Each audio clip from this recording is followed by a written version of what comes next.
ছেলে আজ বাজারে গিয়ে দারুণ একটা মাছ এনেছে। এই দেখো, এইটা চিয়া মাছ। আমরা অবশ্য চিয়া মাছ নামে জানি, তোমরা কে কি নামে জানো অবশ্যই আমাকে জানাবে। আর এই মাছটা নদীর মাছ, একদম টাটকা মাছ দেখতে পেয়েই ছেলে নিয়ে আসছে। এই মাছের সর্ষে বান্নাটাই দারুণ খেতে লাগে। তো মাছটাকে আগে কেটে নেই, চলো।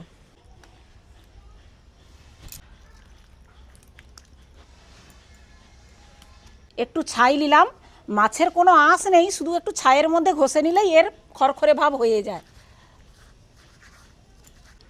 এর মাথাটাকে বাদ দিয়ে দিব।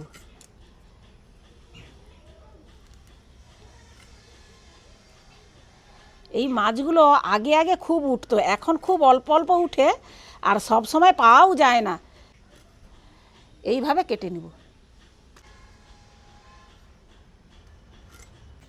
মাছগুলো কেটে নিয়েছি, এবারে মাছগুলোকে পরিষ্কার করে ধুয়ে নেব।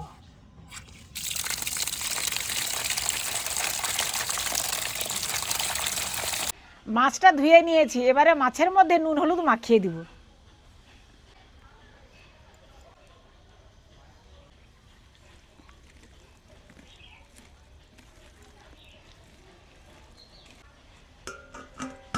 চিয়া মাছ রান্নার জন্য মশলাটা করে নেব। প্রথমে সরিষা আর শুকনো লঙ্কা বেটে নেব।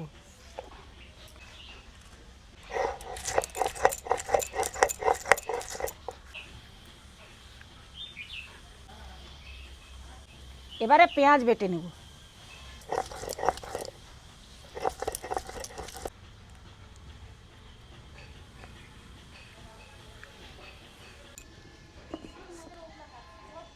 কড়াই বেশ কিছুটা সরিষার তেল দিয়ে দিব। তেলটা খুব গরম হয়ে গেছে, এবারে তেলের মধ্যে মাছগুলো দিয়ে ঠিক লাল করে মচমচা করে ভেজে নেব।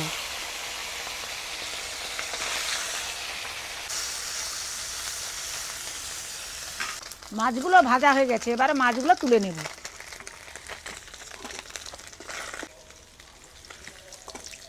মাছগুলো ভাজা হয়ে গেছে, এবারে দিয়ে দেবো একটা শুকনো লঙ্কা আর জিরা ফোড়ন, পেঁয়াজ বাটা,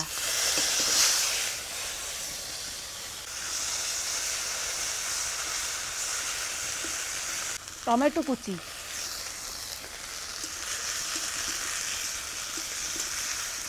দিয়ে দেবো সরষা লঙ্কা বাটা,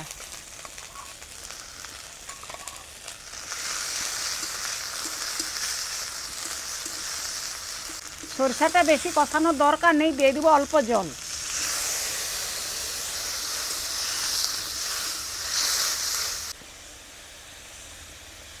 হলুদের গুঁড়ো, স্বাদ মতো নুন।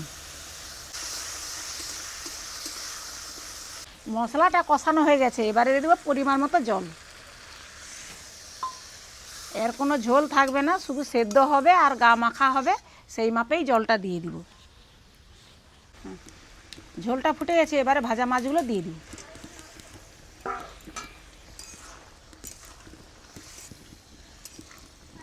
এবার মাছগুলো দিয়ে একটু সেদ্ধ করে নেব। চিয়া মাছের সর্ষে বান্নাটা হয়ে গেছে, এবারে নামিয়ে রাখবো।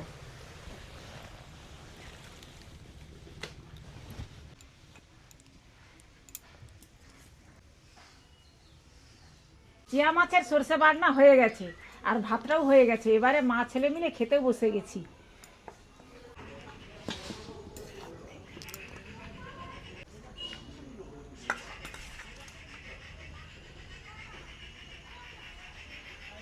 চিয়া মাছের সর্ষে বান্না থাকলে আর কিচ্ছু দরকার হয় না। এ মাছ দারুণ টেস্ট, আমাদের তো খুবই প্রিয় এই মাছ। চিয়া মাছটা অনেক দিন পরে খাওয়া হচ্ছে, বাজারে তো তেমন আর পাওয়াই যায় না এখন। আজ তো পাওয়া গিয়েছিল, তাই চিয়া মাছটা নিয়ে এসেছি। আর চিয়া মাছের কিন্তু দারুণ টেস্ট লাগে।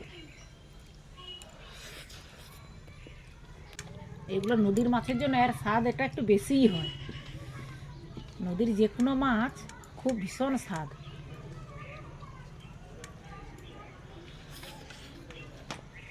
দারুণ লাগছে, দারুণ। আর এর কাঁটা বাদ দেওয়ার দরকার নেই, এতটাই কাঁটাটা নরম যে চিবিয়ে খাওয়া হয়ে যাবে। চিয়া মাছের সর্ষে বান্না রেসিপিটা কেমন হয়েছে অবশ্যই কমেন্ট করে জানাবে। ভালো লাগলে লাইক শেয়ার করে পাশে থাকবে। আবারও একটা রেসিপি নিয়ে দেখা হচ্ছে, সবাই ভালো থাকো।